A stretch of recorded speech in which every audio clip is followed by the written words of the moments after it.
ములుగు మండలం తునికి బొల్లారంలోని అయ్యప్ప చెరువులో అనుమానాస్పద స్థితిలో శుక్రవారం మహిళ మృతదేహం లభ్యమైంది. మృతురాలు వర్గల్ మండలం మీనాజుపేటకి చెందిన మంకాని బాలమణిగా పోలీసులు గుర్తించారు. అయితే మహిళ మృతదేహాన్ని నల్లటి కవర్లో కప్పబడి కాలు మెడ నరికేసి ఉన్నట్లుగా పోలీసులు గుర్తించినట్లుగా గజ్వెల్ ఏసీపీ నర్సింహులు తెలిపారు. కాగా అప్పటికే గౌరవరం పోలీస్ స్టేషన్లో కుటుంబీకుల ఫిర్యాదు మేరకు మిస్సింగ్ కేసు నమోదు చేసి దర్యాప్తు చేపట్టామని ఏసీపీ తెలిపారు. ఈ ఘటనపై కేసు నమోదు చేసి క్లూజ్ టీంతో మృతికి గల కారణాన్ని తెలుసుకుంటున్నట్లుగా పేర్కొన్నారు.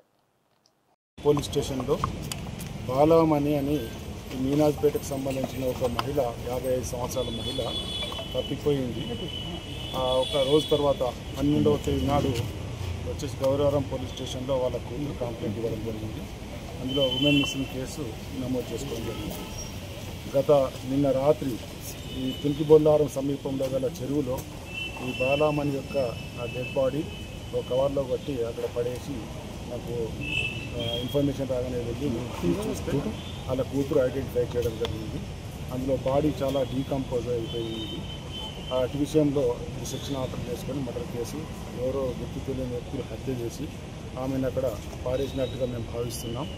ఆ విషయంలో సెక్షన్ ఆర్డర్ చేసుకొని ఇన్వెస్టిగేషన్ చేయడం జరుగుతుంది. ఆ పూర్వపరాలన్నీ పరిశీలించిన తర్వాత నేరస్తులు దానికి బాధ్యులైన వారిని అరెస్ట్ చేసి వాళ్ళ మీద చర్య తీసుకోవడం జరుగుతుంది.